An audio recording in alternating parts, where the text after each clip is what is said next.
What's up, everybody? Welcome back to another episode of Let's Play Splatoon 2 here on youtube.com/Koppai Gaming. I think this is level or episode 17, but it's level 15. It's all sorts of confusing, but if you look at the title on the YouTube, it'll make sure you're in the right place, because I'll know when I'm titling them. It's just for now, when I'm actually recording them and saying them out loud, I don't know what in the world is going on, but we're going to be playing this level. I forgot to look at the name of it. I think it's like Octoling Assault, Pump Up the Track or something. And it seems as though every sector is ending with some sort of Octoling face-off. At least Sector 2 and 3. So 2 out of the 3 have ended this way, so I think we're making some pretty smart assumptions. And this is actually, I believe, of course, from Turf War. Maybe even in Splatoon 1. Or no, I know it's in Splatoon 2 for sure. And, oh, Toxic Mist.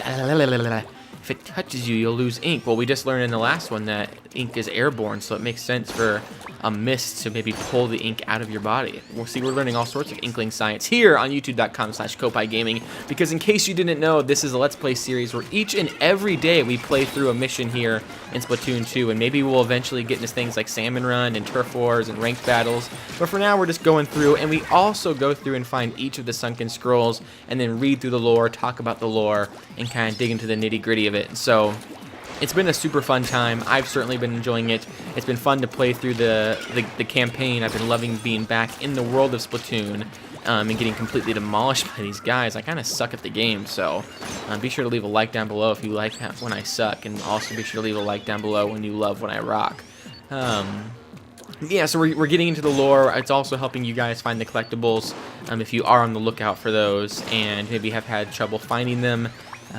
You can just use this as sort of a walkthrough guide, but also a commentary on the game, as well as other very, very random things. Last episode we talked about maybe like the odds of being completely destroyed in a car wash because there was a car wash in the level, and other times we've talked about Bill Trinan maybe not really being honest when he's translating for Miyamoto, because we really don't have too much accountability for something like that. And so the topics range here on the Let's Play Splatoon 2 campaign, and I hope you guys are liking it, because you know anyone can give commentary on the game. Anyone can be like, ooh, you know, here's such and such facts, or anyone can, you know, here's the other thing. A lot of people get early access to these games. Reviewers and, you know, more established Let's Players on the internet, and unfortunately we just don't have access to that yet here at Koppai Gaming as we try to build up this audience. And so I can't give, you know, exclusive scoops on the game, like, you know, showing off a level for an exclusive World's First. And so I'm left with talking about how much onion rings messed up my tummy. And so I hope that's okay though. But I have to admit, I do. I like to admit again. Dang it! Now I'm gonna be noticing every time I say it. I have to admit, I do like facing off against the Octolings, but they're super good. Like the AI is really well done. It's like they goof up every once in a while, like, and they're kind of dumb every once in a while. But that's like really the only time you can get them. Otherwise, they are really on point and can really be harmful to you. I have to say, like, overall, the enemy AI design in this whole game has been really good. Let me know in the comments if you would agree that you've maybe had some difficulties. I mean, I guess most of the AI is just literally point and shoot, but especially these Octolings, they're going around and covering turf and aiming at me and kind of gaining up on me. The one in the last level had a slosher and was going up against my sniper rifle. It was just a complete idiot. So I guess that one was kind of stupid, but that was more weapon choice than anything. Alright, so there's 2 more to go, 2 more zapfish. This level is a little bit different than normal levels because you have to collect the zapfish. It's not just one zapfish at the end. And so we have to make sure before we collect the last one that we get our Sunken Scroll. And ideally our Sardinium as well. So yeah, we gotta go. Wait, was that it over there? No, but it was. Looks like a weapon of some sorts. Bombs away. We gotta get these out. I don't use my supers enough, and I really need to. So let's try that. They're using theirs as well. Oh, and their grenade got me. That was a well-placed grenade. The nice thing is though, don't start crying whenever I die or whenever you die, because the zapfish are still collected. So that's a nice relief by Nintendo. You don't have to play through the whole level all over again. But I don't know where the Sunken Scroll is. I'm getting a little bit worried that these guys are going to kill me and I'm going to get pressured out of here. The good thing is there's no timer in this game, so you can take your time and go around. I guess they do record your high score, though, of how long it took you to beat the level, so you don't want to dilly-dally too long, but you can also repeat any level you want and with the weapons you want. So if you don't beat a level fast enough, you can certainly go back and try for a better time. Final checkpoint, though. Okay, good. That's a good warning. I don't know where. Oh, so there's the final zapfish over there. We gotta find this Sunken Scroll, and the best way to do that, I think, is to go around and just start smashing all these boxes. And so it looks like this isn't a key or a Sunken Scroll near it. It says that it is a superpower, so that's good to know. But we do need to find the Sunken Scroll here before we can move on and end the level. And then the next episode is going to be a boss fight, which I'm personally super excited for. I love the boss fights. They're some of the best design in the game because they're just, you know, stuff that we definitely didn't see in Splatoon 1. The bosses so far have been completely unique, with 325 degrees of pain and then the Octa Samurai. Ooh, what is this? No, that's not the Sunken Scroll, though. I thought it would be. That would make a lot of sense for it to be hidden there, but nope. It just had to bamboozle me. Also, in case you haven't been able to tell, sniper rifle is not my first choice when it comes to playing Splatoon, but that's fine. Actually, the Let's Play's only been going on for about 6.5 minutes, so I actually don't feel as bad anymore about, you know, taking a while to get through this. But man, oh wow, they're sloshing me. I can't even get away. Who's this jackknob here? Oh, they were just waiting for me to strike. They like were taunting me. But see, they are weaving in and out there, and like dodging my sniper. And they got this scary roller here, just terrifying stuff. And as I've mentioned in previous Let's Plays, I still don't have a complete grasp on. So there's our Sardinium. That's good. I don't have a complete grasp on when I'm fully, like, when's the best time to be fully charged and things like that, you know.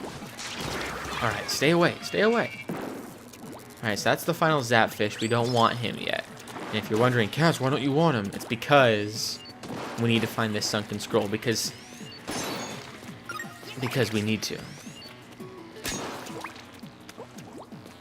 I like the particle effects in here, and I like the fact that this level is way darker because the Octolings are attacking than when it's a normal turf war. And so far we've noticed that, like in Splatfest, for example, the level was completely different because of all the lights going on. And I'm digging the fact that certain levels have different lighting and aesthetic, and it really makes the ink look different too, depending on what's going on with the lighting. So I'm digging that on a very diggity level.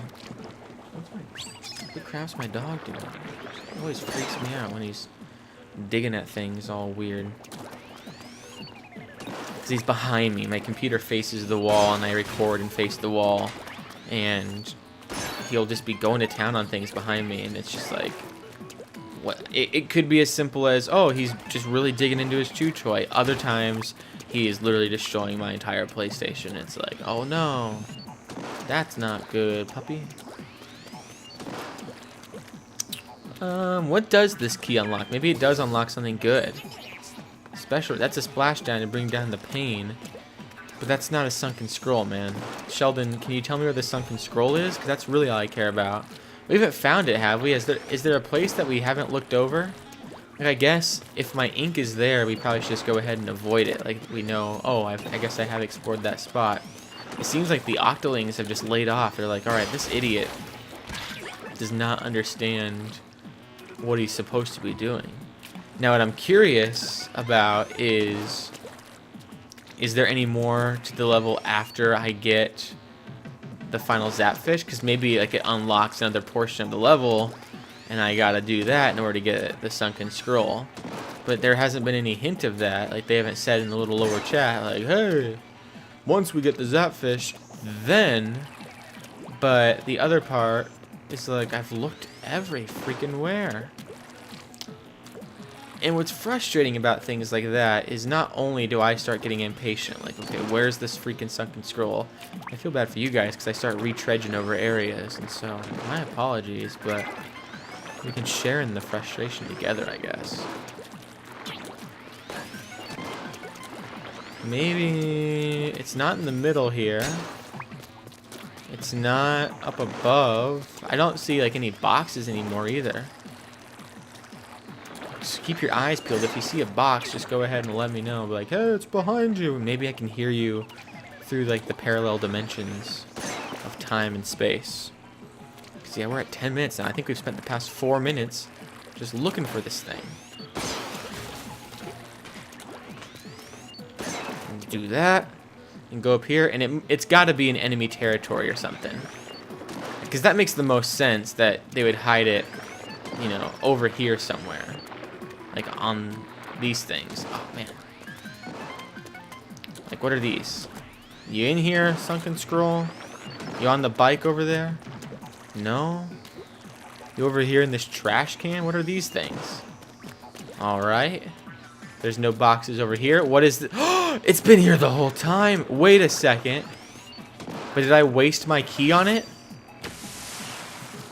Are you serious? Do you only get one key? And you gotta use it on that? Oh, I'm gonna be ticked if that's the case.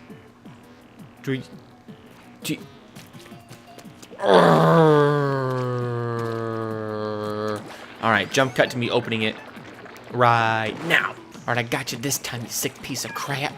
Give me my Sunken Scroll. Okay, we got that. Now we go get the final zapfish. And we get out of here. They see they're gathering on me. They know I got it. They're trying to end me. They're like, he's got the Sunken Scroll. Get him in the mist. Yeah. Back off, everybody. Leave me alone. So you're not going to be able to get me when I get this little substitute guy here. See, look at that. He's like all stitched up. He's like the little substitute Pokemon from Pokemon. I got a new record, too. I used the hero shot that time, and it was way easier. And I'm starting to wonder if I even need to use the weapons they start with, if I can just immediately switch, as long as it's in Sheldon's request. But yeah, let's leave this Sunken Scroll. I'm glad we got it. Quote, don't slip up and miss the new album by Wet Floor, on sale now. Their style changes like the shifting tides of ink in a battle. Full color of monochromatic, smooth, or staccato. Or lush and dripping with sound. It's rock for a new generation. And then it looks like honestly like one of the bands from the original one. Like I think there's like ABXY in Splatoon 1. And so we got an album cover here. It looks like a really like a bass pick up top or something. And then there'd be the track list on the side there. So yeah, really cool. We didn't talk about it last time, but the Octarian in the bottom right is slowly closing in on the Inkling, taking over the full view. And then we had another doodle back here of a little squid up top, and now we have another squid jamming out to music up top. And so, continuing the theme, nothing too revolutionary though with this one, just an awesome album cover for an awesome band. The music has been great in Splatoon 2, as always. They've rocked that vibe, and I mean, I don't know who these people are that make this game, but they do have style. There's clothing and outfits and music and scenery and graffiti, pieces of graffiti and art in the walls, and the settings and all of that just ooze with like this. It's very hard to design some of this stuff, and they nail it and rock it. And the funny thing is they're creating these brands and these images and these logos for these imaginary companies and, you know, bands that don't even exist. And so I applaud Nintendo for that. And if you like all that and you liked this video, be sure to click that like button, subscribe button, share button, and the little bell to be notified of when we post videos each and every day here on youtube.com/Koppai Gaming, as well as a podcast, Koppai Podcast, each and every Monday on youtube.com/Koppai Gaming, as well as podcast services around the world. We live stream and we post on Twitch, Twitter, Facebook, Instagrams. We don't have a Snapchat, but all of that is Koppai Gaming, so tune in there. But until next time,